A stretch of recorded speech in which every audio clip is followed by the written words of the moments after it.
3 ability to stop the clock, 2 timeouts, and the 2-minute warning. They can kick this thing deep. Line drive to Turpin, and it bounces through his legs. Here he comes. KaVontae Turpin spinning three. Here he goes. Fastest man in the NFL. KaVontae Turpin takes it all the way. Touchdown, Dallas.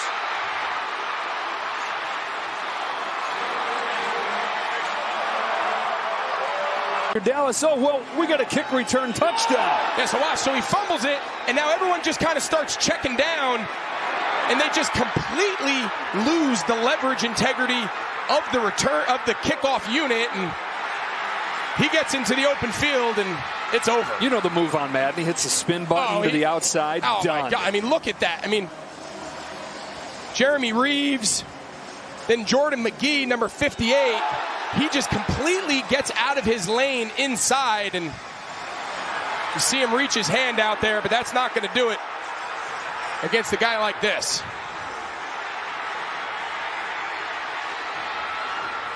Three ability to stop the clock, 2 times. Hey, what's up, guys? This is JDB Sports. Covering Week 12 of the NFL as well as Week 13 and foreshadowing events that happen. So we're gonna start it off with this clip right here on Cowboys Commanders. Great. That game was ridiculous to watch. It was very heartbreaking. Let's go ahead and get this on. So I'm gonna put it on right now. I mean, I get the strategy, but Seibert's kick is good. So Seibert just made the kick to make it 27-20. Now it's the winning drive. Well, it's the drive for JD. Half a minute, no timeouts. Daniels throws down the sideline for Terry McLaurin. That's Scary Terry down to 40, 30, 20. I was shaking in my boots. I was shaking in my pants at this game. At the end of this game. No, he crapped them, ladies and gentlemen. He done crapped them. Talk about the Commanders. He's commanding them pants, trying to hold them up. Yeah, so without let's much touchdown. Watch Josh Butler and Jordan Lewis. Jordan Lewis just has to get Jordan Lewis did not get enough depth on that, then he's just off to the races. that play right there.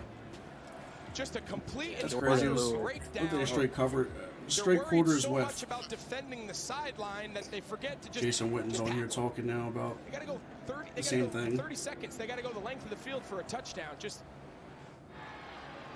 all right, now it's for the tie. the PAT, and it's no good. Wonder what happened, just like the other one. Apparently, he's still hurt. Yeah, I think you give kickers a little bit more time, especially if it's a leg injury, to get a little more accustomed to kicking again before you throw them out to the Wolves. But see a prime example of it there, just special team woes galore. Just a horrible way to lose a game. This is the last throw. They already got the onside kick touchdown here, so now it's the last throw right here. About to get, you already know what happens here. Get intercepted. He didn't have the Hail Mary magic. Game's over right there. So we'll leave it at that, and we'll get right into our Week 12. Peyton, what we got going on? What's up, man? How you doing? Doing great, man. Doing great. Exciting week of football. A lot of lopsided games again, but that's the nature of the game. Looking at this first game we kind of looked at here, Cowboys Commanders. I know we talked about some special team woes, but just the repeating theme for me for the Commanders is Jaden Daniels' performance first half of the year versus second half of the year. Just looking at a quarterback who's played great this year, however, in some moments, especially since injury, just hasn't had that velocity, hasn't had that snap he normally does with the ball, and hasn't been as willing to run it. And I think you're seeing the downgrade of the Commanders' offense reflected by that. The Ravens now are the highest scoring team on a points per game basis, which was held by the Commanders prior to Week 12, and you gotta start getting back to your roots. You can't have this Cliff Kingsbury fall off that you see a lot as a trend with teams he's coordinated in the past and coached in the past. Can't have it. What do you think, Alex? Honestly, I only want to say I want to disagree just a little bit. I mean, teams have definitely figured them out. They do more man coverage and press coverage on the wide receivers. We don't have man beaters like that. Terry McLaurin's really the only man beater. Outside of that, nobody's really stepping up. I mean, you'd like to see Noah Brown step up. He's literally the pass interference flag king, but I don't know if they get right against Tennessee, to be honest with you. Yeah, JD, he has downgraded in the last couple weeks or so, but in Dallas, well, not in Dallas, at home against Dallas, it looked a lot different.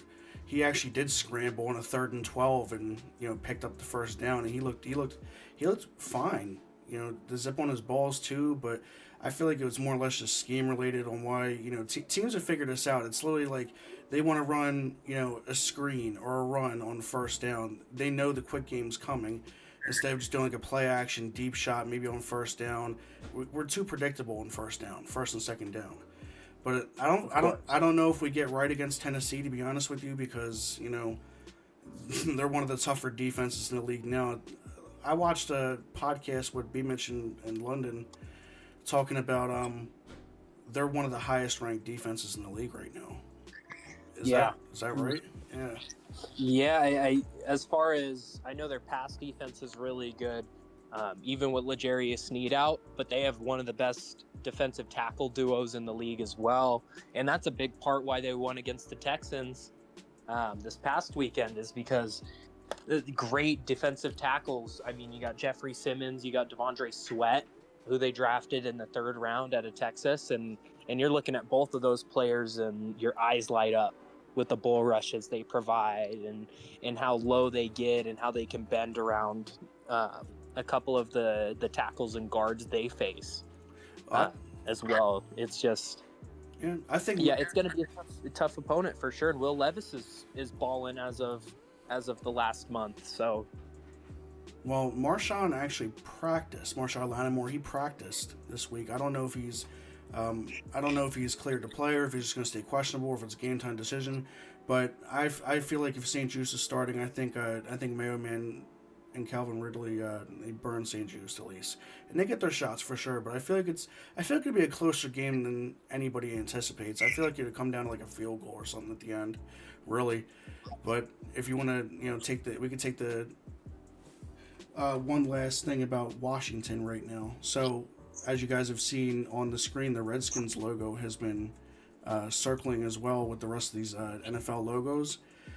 We have some breaking news out of there saying, depending on the RFK, stadium discussion plans, the Redskins they're tossing it around, thinking about the Redskins logo may come back. Not the Redskins name, but the Redskins logo may come back, and that may be Washington's logo going forward. We'll see. It depends on how things go forward. It's just a big step. It's big, huge news for the fact that the ownership's actually looking at it. But let's go ahead and move on to our next one. I want to look onto that KC game. Do we have some questions there? I mean, a narrow last-second win, 30-27 versus the lowly Panthers.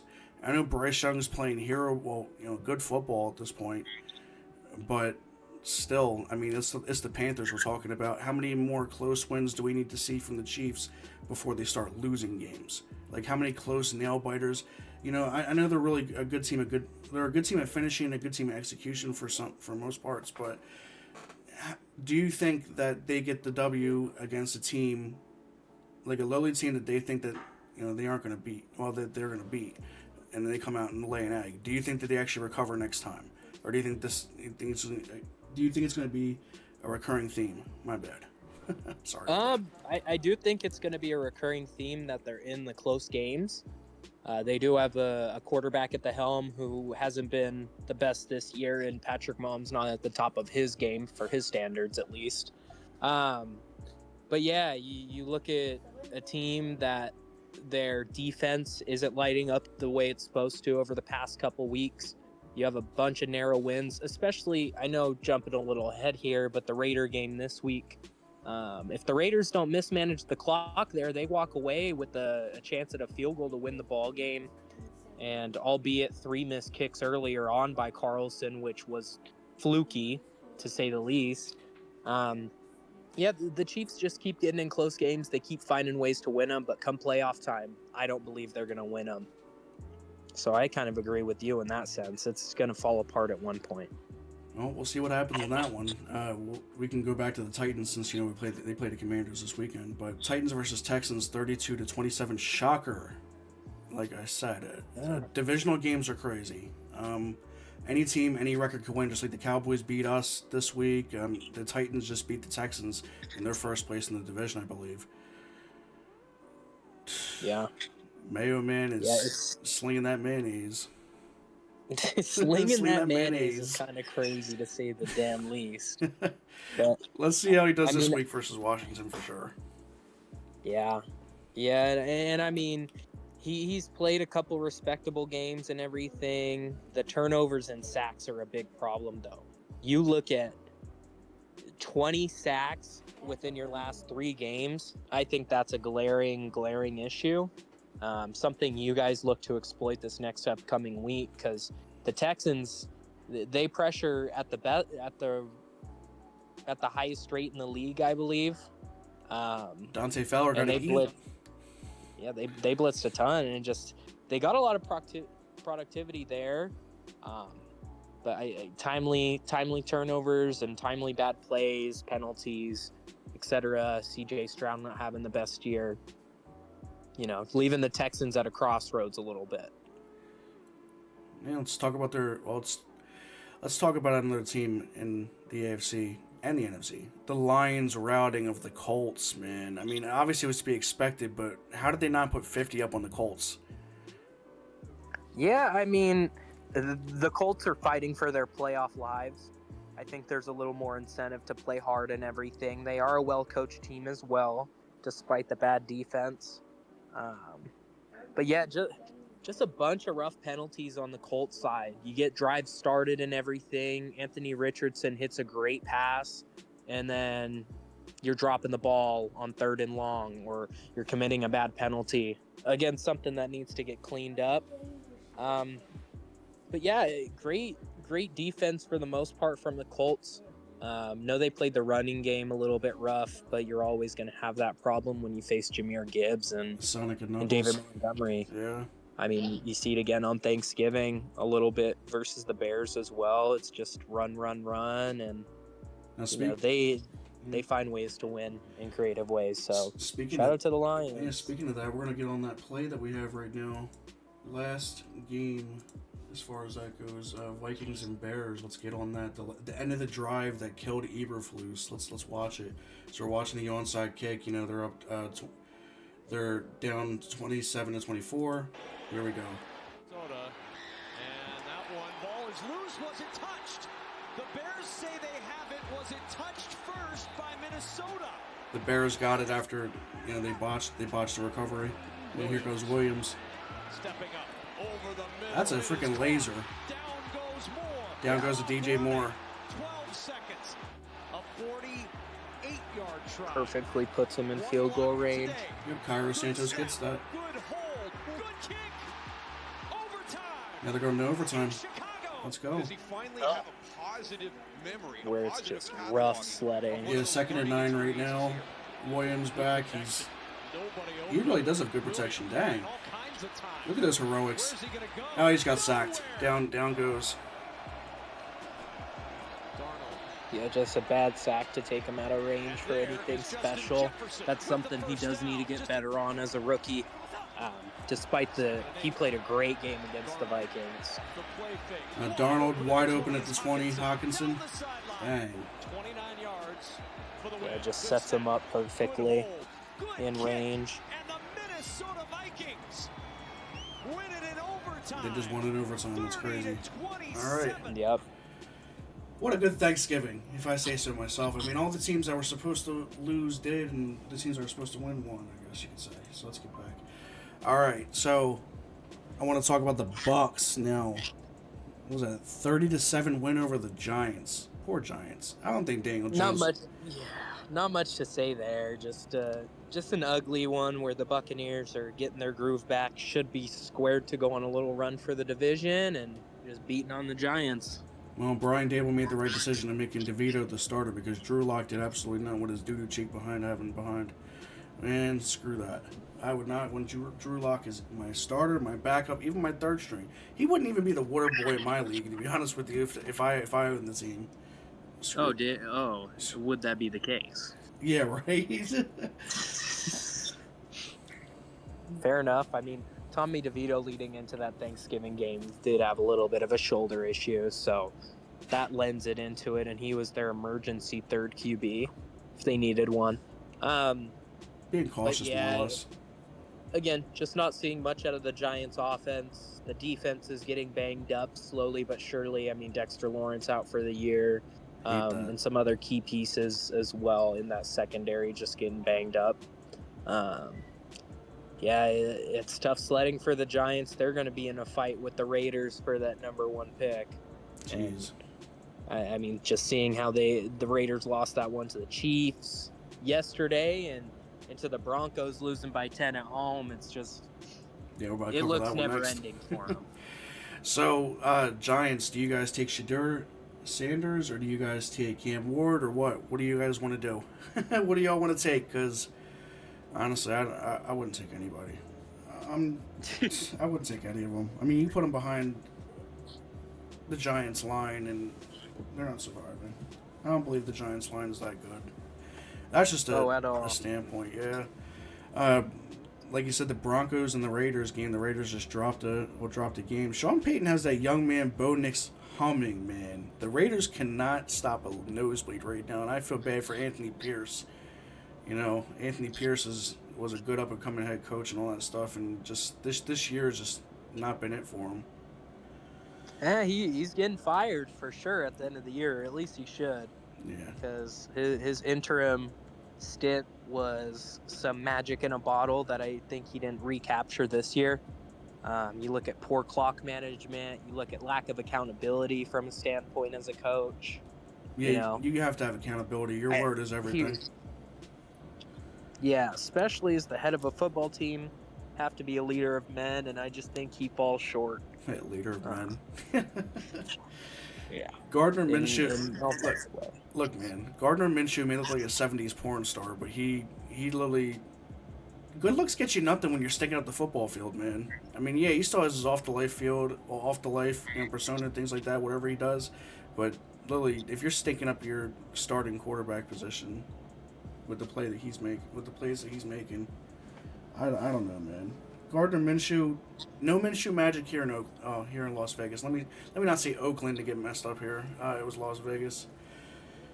All right. Well, yeah. You look at that Raiders team too. It's just, oh gosh. You think they're still salty about losing Khalil Mack or no? Because now the Chargers got him. No, they got Max Crosby. They got a dog of their own, and at that point, the Raiders needed a rebuild like they do now, like they have since 2000. But yeah, it's just Gardner. He's out for the year now, and you got Aiden O'Connell back in from injury, and nothing looks better. Nothing. It's the same old Raiders. It's the same team you're going to get on a year-in, year-out basis. A team that falls short of expectations, and yes, sir. Raider Nation. Raider Nation. Oh, man. straying away a little bit from the Raiders and everything. Let's go. Kind of wrapping up one of the final interesting games on the slate with Ravens-Chargers. We can kind of look past the Eagles beating up the Rams with Saquon. Wait, Quentin Johnson. Quentin Johnson. Quentin Johnson. Oh, don't say that. Don't say that. I don't want to hear that name. I don't want to hear that name. I don't want to see that man at practice. Dude, You should just dual-handedly, go on the jug machine. Dude dual-handedly lost that game for y'all. Oh, man. I think there's more to it, of course. Yeah, Don't get me wrong. You know, the average fan like myself is going to look at that and just like, yeah, he lost that game for y'all. But go ahead, show some analytical knowledge and drop it on these fools. Come on, man. And three drops from Quentin Johnson ain't ever gonna make me happy. Don't get me twisted and wrong about that. But man, 5 targets, no catches, big old goose egg for Quentin. Drops the ball specifically on a crucial down where it would be first down, and he might score on that jet sweep, or not jet sweep, a sweep play over the middle, and everything, freeing him up. He has the whole right sideline to work with. It's just been a consistent problem of him turning up field before the catch is actually made. But I think the bigger story in this game is the Chargers defense. You look at a great first 2 drives defensively from the Chargers, but then you have 5 straight scoring drives from the Ravens where they're running the ball at will and everything, and they're hitting deep shots as well. Chargers need to win out. Be that dark horse. One. Yeah, it's just Lamar at the start of the game played really bad. And then that third drive, it kicked it into high gear once they converted that 4th and 1 on their own 19-yard line, I believe it was. Ballsy play call, but it paid off. They drove the length of the field on that drive, hit a 40-yard strike to Rashad Bateman. And just a way for the Ravens to keep looking like Lamar's the MVP and they're a great team. They did it against the Chargers. Yeah, let's go to our other late slate. You know, I'm kind of pissed about this one. I wanted McVay and Stafford to win, but obviously to help us in our division placement, but they couldn't get it done. I mean, honestly, McVay and Stafford are a little to blame on that game. The Rams defense got chewed up by Barkley. What was that, his highest career total rushing yards in a game, up with Derrick Henry in the 200 club, and what was it, 2 touchdowns, I believe. He gave the game ball away, and he gave the record touchdown ball away, or the record yard. My bad. Excuse me. All right. He gave the record ball away, and he was pissed about it. He was asking the Eagles staff assistant, "Hey, where's the ball? Where's the ball?" And he was just like, "Oh, you gave it away." And he was like, "Ah, man, if I could have that up here, that'd be great." But right, yeah, it's just it's the most rushing yards in a game since Jamal Charles, I believe, had his 260+ yard performance. I want to say that was like 2011 or 2013, somewhere in that range. It's been a while. The largest amount of rushing yards since then, and I mean, just what a year for Saquon, man. 500 yards in his past 2 games alone, and you're looking at someone who's on pace to break the single-season rushing record, despite it being 17 games now instead of 16.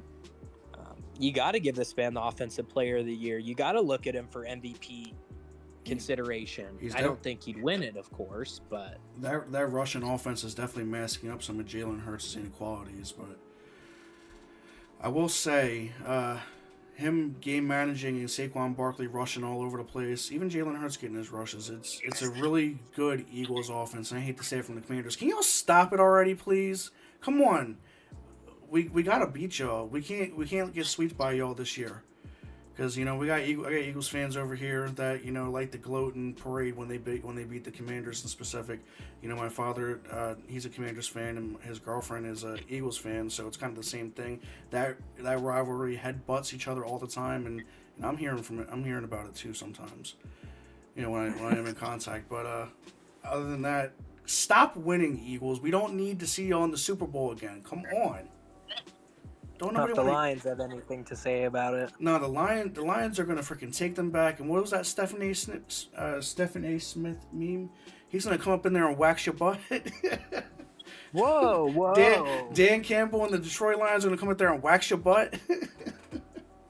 Let's go, man. I'm a Lions fan if they're in the playoffs together, and obviously nobody wants the Eagles back in the Super Bowl.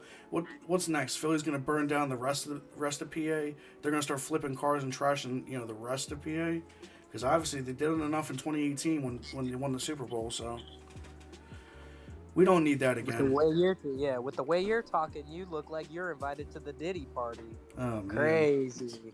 Well, look, crazy. Oh man. Hey, Meek Mill in Philly too. After celebrating the Eagles winning the Super Bowl, he's invited too. Man, get out of here with Meek Mill. We don't need to talk about him, but I will talk about a nice highlight for the Eagles. let me talk about this real quick. Get off of Meek Mill and the Diddy party. Odell Beckham Jr. and Justin Bieber were there too, apparently. But anyways, we'll talk about the Eagles highlight. Jason Kelce, the Christmas album should be out now, and I believe they've beaten Mariah Carey for the top one in billboards. Can you believe it? Oh, I can't believe it, because All I Want for Christmas Is You is literally playing in my head now because of you bringing up Mariah Carey, so I can't imagine it. I'm so tired of hearing that song. Come on, Jason Kelsey put out a banger this year. Come on. I would rather listen to his music than Mariah Carey, to be honest with you. I mean, I like Mariah Carey, no disrespect, but when something's overplayed, stop beating it like a dead horse. You know, like, she makes all her royalties from Christmas time, and that's it. That really can keep her living and then some for the rest of her life. But all right, let's go ahead to week 13 here, y'all, and I want to give you guys. Obviously, you know, we talked about Bears and we didn't talk about Bears and Lions, did we? No, not really. Kind of the Bears losing the game in a similar fashion, though. Dang, I didn't pull that clip. I pulled the wrong one. But all right then. Should I look that up and get that on there so we can see the end of that game? Yeah, I mean, you could look up just that final, I'd say, 35 seconds where they were supposed to call a timeout. Not supposed to. They should have. And rather, they let the clock tick down all the way from 35 seconds on third down when they can get another play in. Caleb has to switch the play call up because he's not getting clear communication, and it's just a badly managed game. They had a chance to get into field goal range with a good play and everything, have a shot at a comfortable field goal to set it into overtime. However, he's trying Hail Marys from the 50, from the 45 damn near, and it leads to his firing. Good riddance, Matt Eberflus, and Caleb's is not Jaden Daniels. He can't get it down there. Yeah. Hey, yo. He can't get it down there. I can't get it down there either. Shout out Matt Eberflus. But all right, let me pull that up here. All right, gotta wait for this stupid ad. You know, we're all like on YouTube. Stupid ads. Stupid ads. Stupid ads. But in the meanwhile, yeah, the Lions had this game in a chokehold in the first half. 16-0 should have been a larger deficit, in all honesty, because 3 field goals in the first half ain't gonna cut it in the long haul. Oh yeah, here we go, Rob. Oh, Peyton, my bad. Sorry about that. Oh, you're okay. I can't believe I just did that. All right. Stream bloopers. Stream bloopers. You gotta make the partner stream bloopers. 4th and 14 down here. He blew that raspberry, ladies and gentlemen. Oh, man. Can we get an instant replay on that? Pass interference? What's that? Yeah.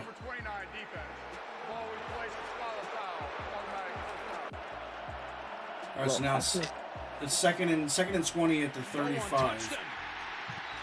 Caleb was sacked last 30 seconds. Yep.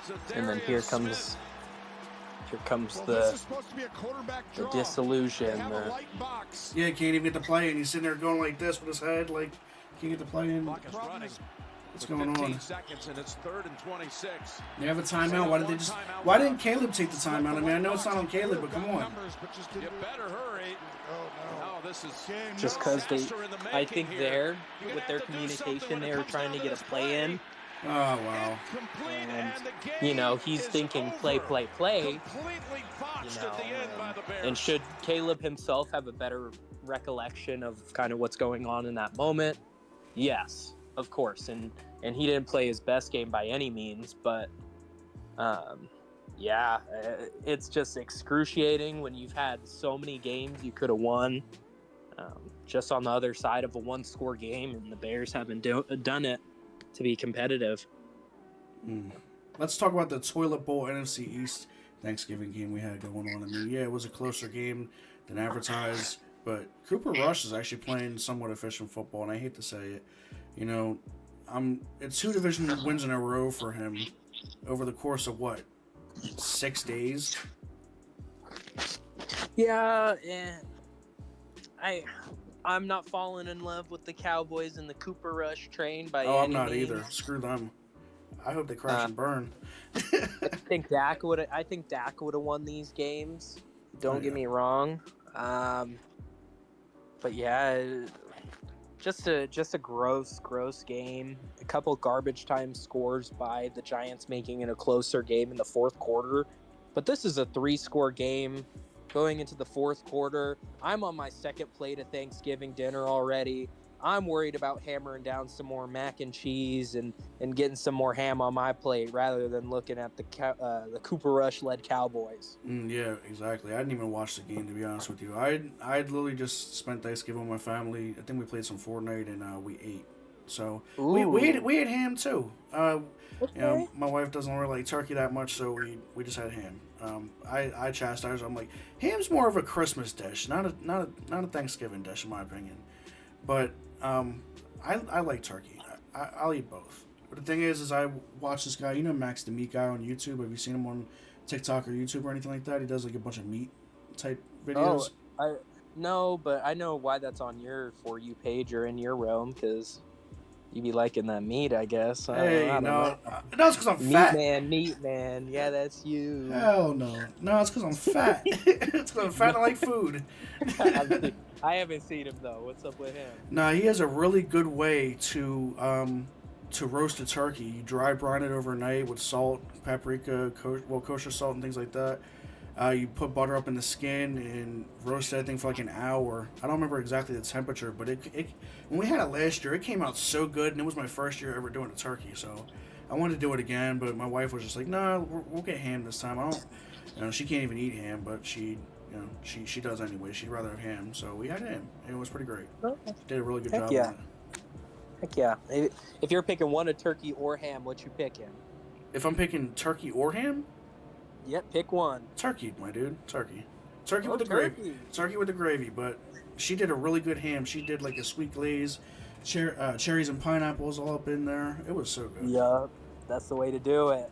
What's your favorite Thanksgiving side dish, whatever you want to call it? What are you looking forward on Thanksgiving? My father-in-law's baked macaroni and cheese, because that's where it's at. You know, my family loved it too when they had it.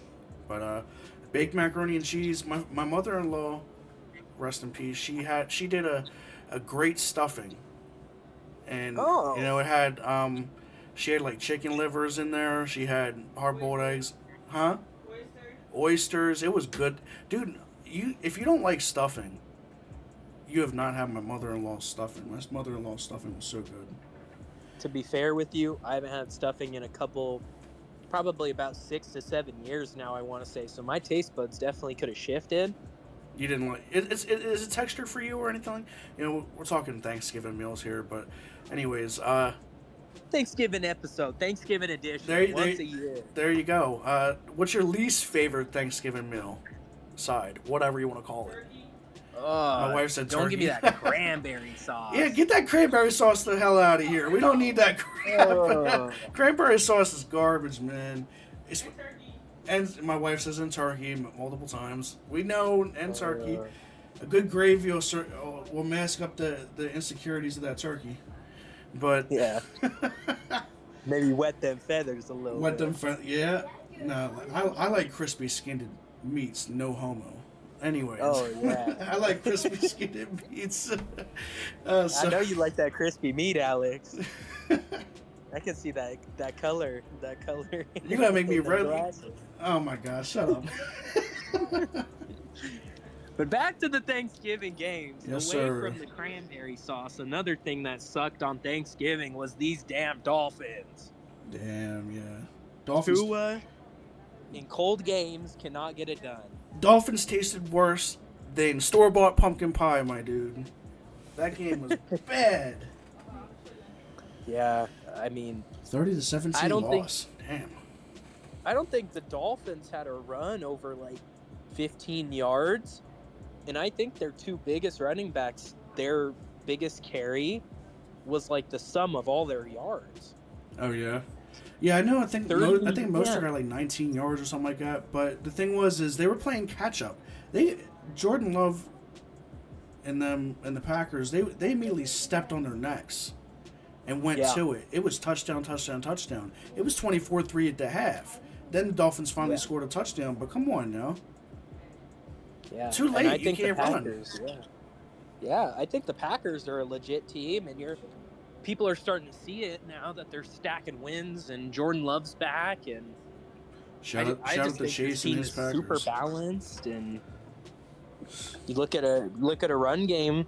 I mean, their lead back Josh Jacobs wasn't that successful on Thanksgiving as far as in the running game. I mean, he had a beast receiving game. I think he had close to 75 yards receiving. But the Packers still managed to be efficient running the ball, 4.6 yards per carry on 25 carries. I mean, Very good.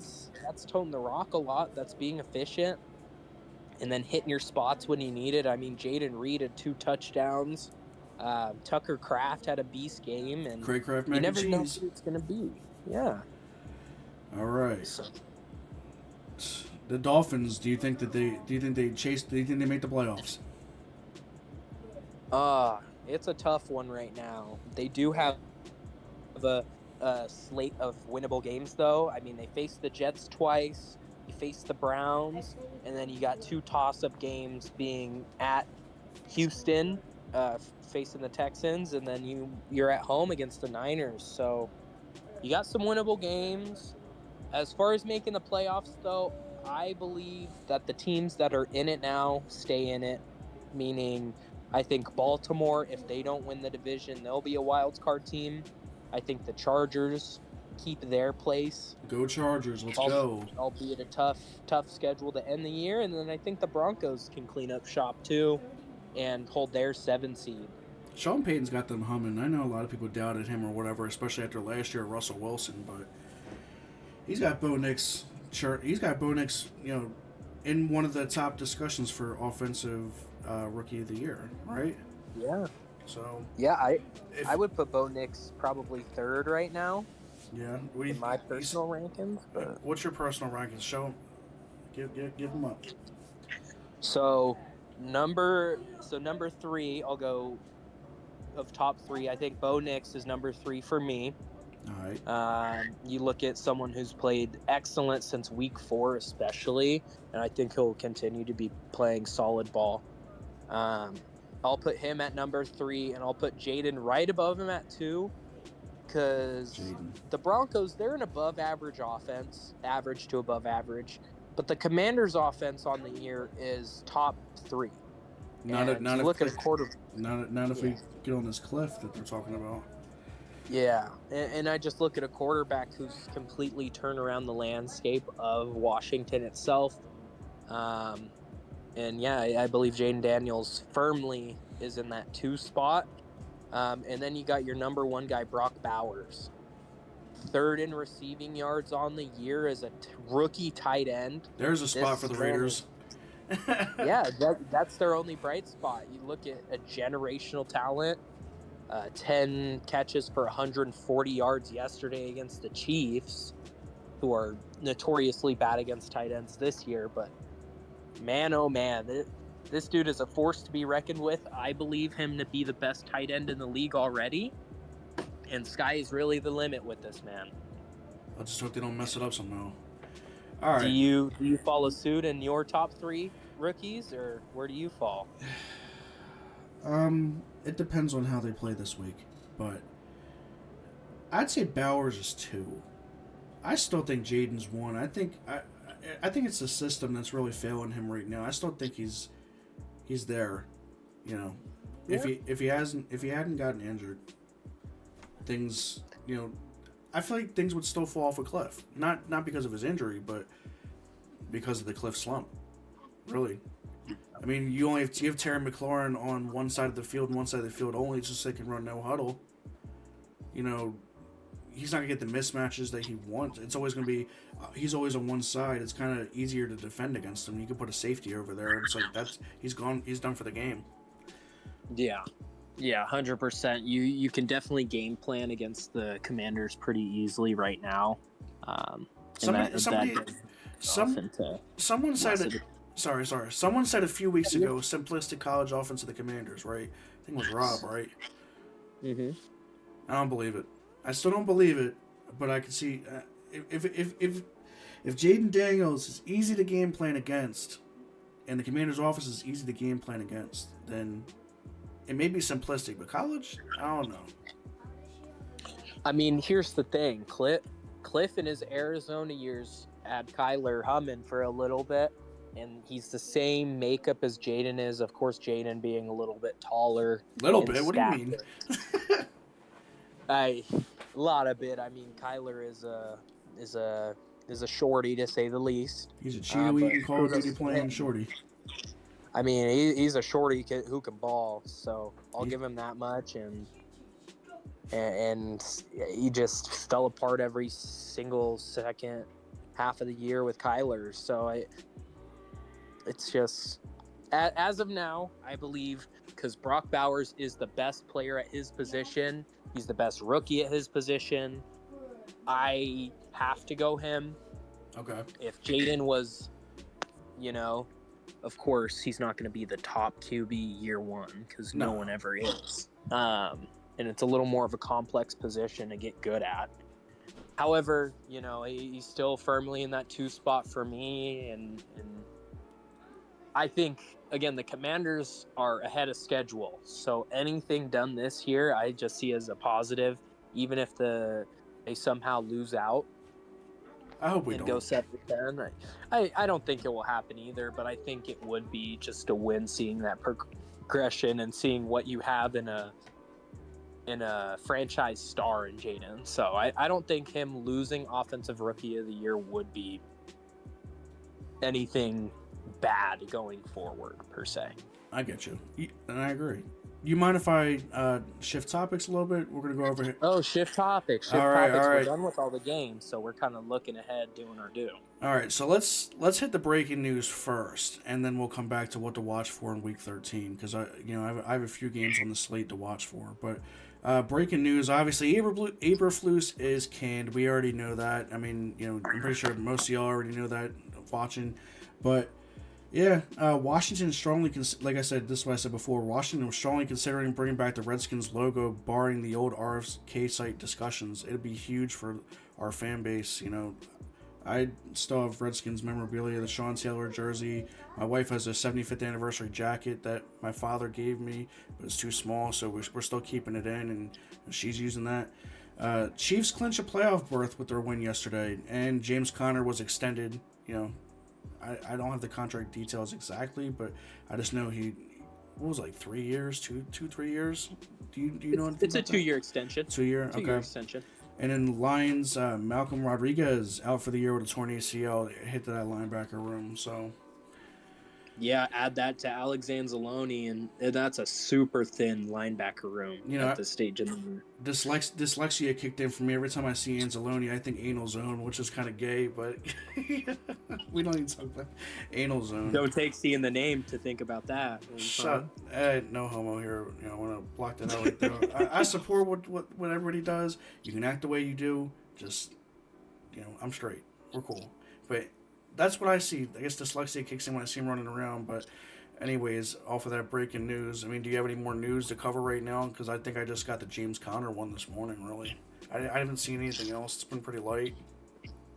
Yeah, it has been a pretty light day, of course. The day before football's starting, there's not much going on. I know Buffalo needs some snow shovelers if you're in the New York area. In Buffalo, they do need some people to shovel snow. I'd be out there. I don't mind shoveling snow. Give me loose weight. All right. Do that, and yeah, no other breaking news up until this point so far. All right, y'all. So let's go ahead and games to watch out for. You mind if I go my 3 first, and you go ahead and pick whatever game you think would stand out, or whatever your take on that one is? Be my guest. All right, so I'm looking at Chargers Falcons. I look for Chargers to get right this week, and I'm not betting for Kirk. No Kirker this week. Jay Herbo, let's go. if we're doing bets, Jay Herbo, give him definitely do. I'd say 275 yards, maybe 2 touchdowns. I say Titans and Commanders are another one. Maybe Jaden Daniels gets right this week, but I'm doubtful. And Tennessee's defense is pretty tough. You got Tony Pollard on the other side. We're really generous to opposing running backs. So, breaking news! What we got? Austin Eckler onto IR from the concussion he suffered. So a little bit of that. Jerry Jeremy McNichols is probably going to take his spot, but at the same time, come on, man. Robinson's active, I heard, for Sunday. I heard he's playing. Yeah, he'll be playing. So, sorry, and then go ahead with your last game. No, you're good, man. I appreciate you giving that breaking news to our viewers and all that. That's good to hear. You know, Eagles versus Ravens. I guess two top running backs in the league face off. Should have been a Sunday night or a Monday night game, in my opinion, when they were making the schedule. Because you got to think Saquon Barkley, Derrick Henry, two decent offenses. Yeah, I mean, they do have the Niners-Bills on Sunday night. They could have flexed it and switched it a little bit to where the Bills and Niners play in the late window, and then the Eagles and Ravens play a Sunday night game.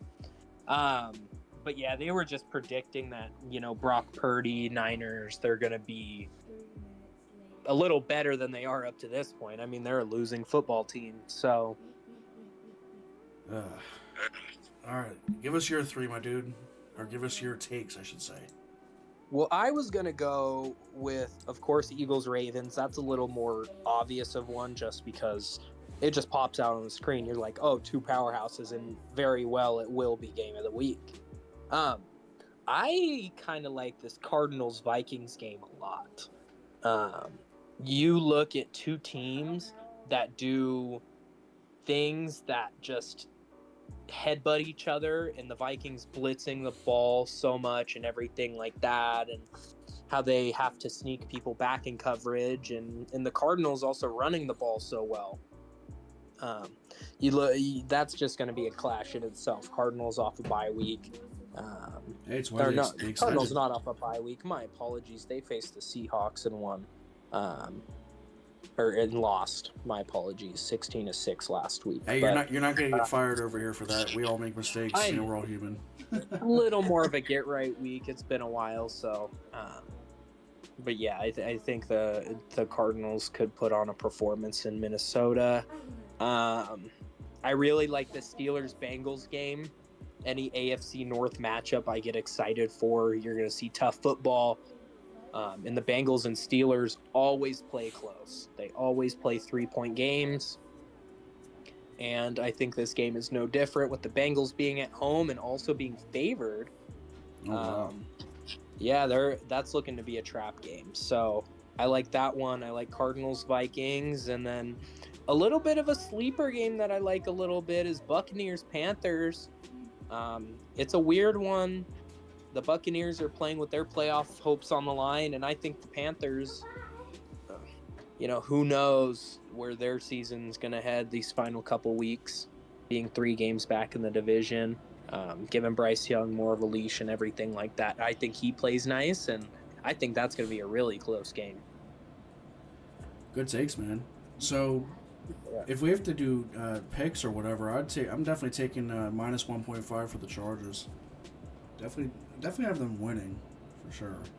It's going to be a weird game, and all the circumstances, in my opinion, point to the Falcons winning.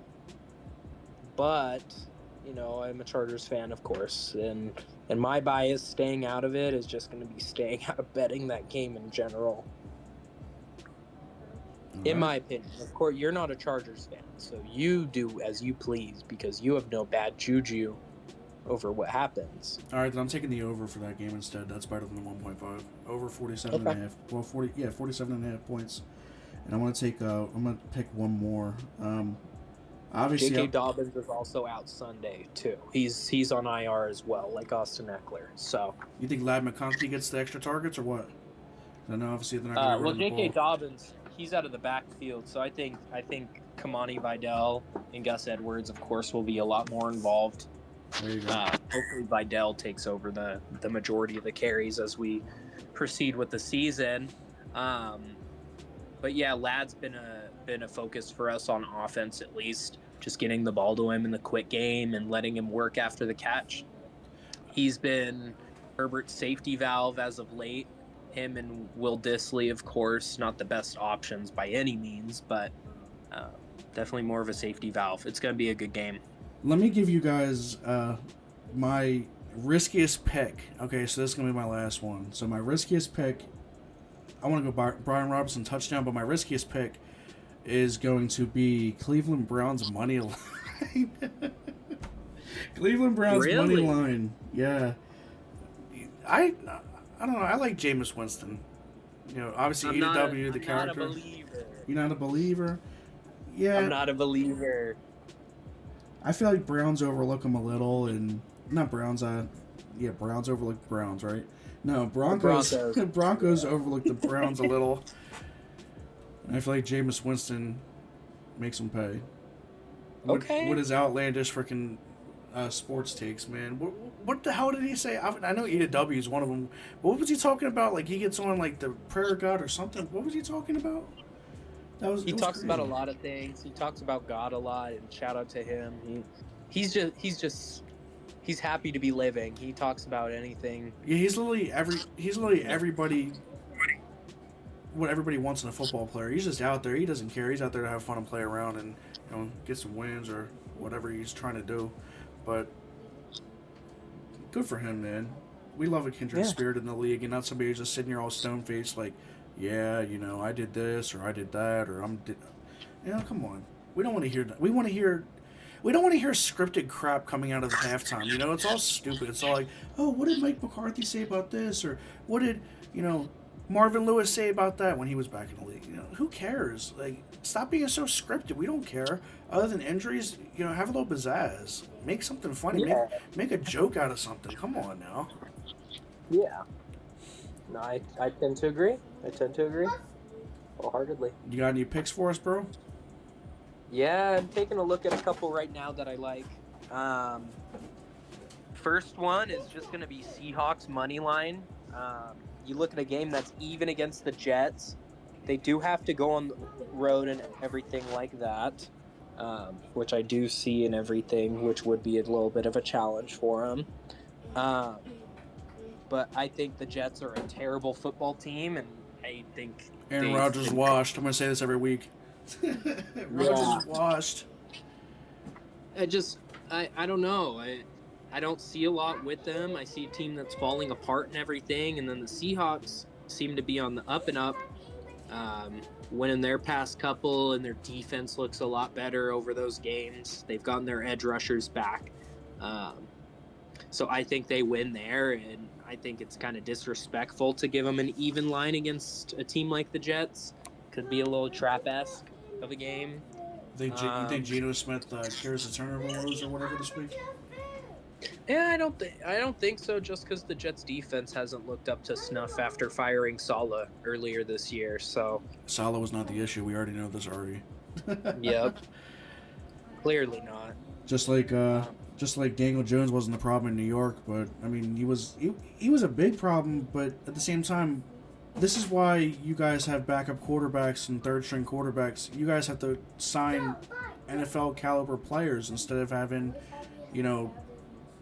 doo-doo butt come off the bench. I mean, Tommy Cutlets, yeah, but come on, Drew Lock, Yeah.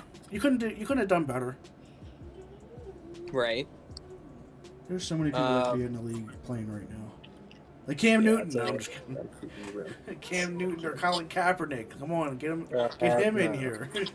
No, they're both trash. If you're an NFL team, do not sign them. I told you straight up, do not sign them. I could be your next GM. Don't sign them. It is too much. It's too much. What's the word? Bad press. I just think they're bad at football at this stage in their careers. Yeah, Cam Newton made a living on I running, don't care and it's not. about politics. That's whatever to me. I just want a winning football player and a person who's been through like 3 shoulder surgeries in the past 6 years and can't throw the ball the same in Cam Newton, and then Colin Kaepernick, who might have never been able to throw the ball amazing. He wasn't even good back when he actually had the job. I remember one game, San Francisco against the Redskins back in, what was it, 2013, 2014? I think it was 2013, because we still had Mike Shanahan and all that. So back in 2013, he was widely inaccurate in that game. That's a game where Pierre Garçon actually took a double pass and he was trying to throw it up. He said, "Never let me do that again. Never have me do that again. I do not like to throw the ball." I remember that from that game. Fair enough. I mean, Anyway. yeah, he's never been a gunslinger by any means, but he did have his success and everything. Ran the ball really well for a QB, of course, but It's not his kneeling that got him kicked out of the league. It's his trash play. Just get this straight right now. Because everybody's Yeah. going to keep saying, oh, it's because he's black. It's not because he's black. I don't believe that. I believe it's because, one, he's bringing in too much bad press. Yeah, that could be one reason. But at the same time, his quarterback play, it's not worth it. It's not like Tom Brady was out there doing it. If Tom Brady was out there doing it, then he would probably still be playing. oh, of course. Because it's good quarterback play. It's not all about the press and what he believes politically. You know, one can like Nick Bosa. He can like Trump or whatever. Someone else can like Barack Obama or freaking Kamala Harris or whatever you want to call, the Democratic Party these days. Kamala Harris. One can like Kamala Harris, one can like Nick Bosa, but at the same time, who cares? That's your political standpoint. That's outside of work. You're here to play football. Good football. Not trash football. I feel like he didn't have the platform. Like, yeah, I agree, social injustice and things like that, and why he did it. I do not, I do not disagree with him. But he didn't have the stable platform to begin with to start that. Yeah. Like I said, it's not like he was like a Tom Brady or Drew Brees or anybody like that who actually played and put significant time into the league and actually put, winning seasons together, a Super Bowl run. I mean, Kaepernick had won. Let me not lie about that one. It was the Harbaugh Bowl back in 2013, I believe, right? Yeah, Where something the lights- like that. where the lights went out. 2013. Yep. But he's not out here winning championships. He's not out here slinging the ball on a consistent basis.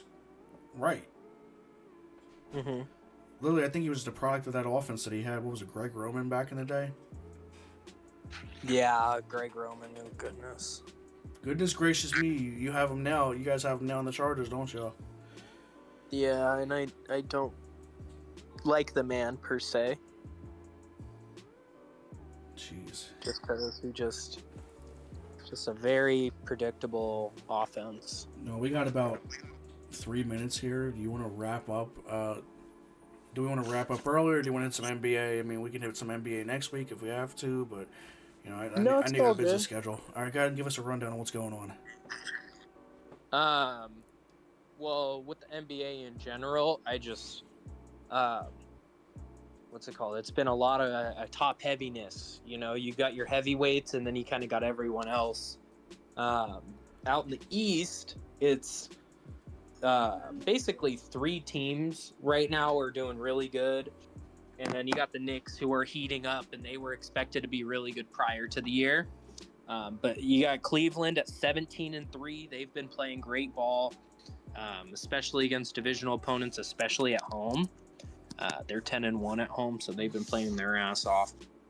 And then you got Boston, who's probably the odds-on favorite to win the championship before the season and right now. Super stacked team. They can shoot the 3 ball like no other. And then you got a surprise in some ways with the Magic. I mean, the Magic, you're not surprised that they're playing defense at such a great clip, but you're surprised they're winning, 66% of their games being 14-7. Just allowing less than 103 points per game. No one's really up to that standard except OKC. And then you have Houston as well, who's surprising everyone because prior to the season, they're expected to be probably like a 10 seed, I want to say, in a stacked Western Conference, but they're a 2 seed right now. Mm-hmm. Are the Sixers still cheeks or what? Oh, the Sixers are god awful still. I want to say they're 3-14. Yeah. Shout out to Josh Harris. Second worst team in the league right now. Yeah, second worst team in the league right now behind Washington.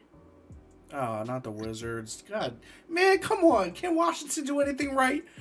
I guess not. Yeah, ever since being 2-2, Washington is 0-13. They've lost 13 straight. And they have by far the widest differential of points allowed versus points scored. They're allowing 15 more points than scored. Okay.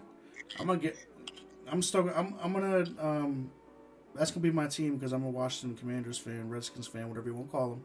Oh no, don't pick them, please. Just I, pick. I was gonna stay Washington because I don't want to go Philly. I feel like that's a disdain to Washington. I don't want to be a 76ers fan. What else do we have around here? Be a Nets fan. New York? Nah, no thanks. No thanks. I mean, technically, Barclays is Jersey, right? Yeah. Okay. Maybe I might think about it, but I'm heavily swaying towards just keeping a Washington fan base. It's easier to follow because Washington sports cover Washington sports, so it's easier to. All right. But all right, with that, I mean, Good luck, yeah. do we have anything else to cover real quick before we wrap up and close up? No, I think we're good to go. All right, well, this has been JDB Sports. You guys have a good week, and enjoy football this week. We'll be back next Saturday with the breakdown and the head for next week. So let's go ahead and enjoy our week. Have a good one, guys. Hell yeah. Yep.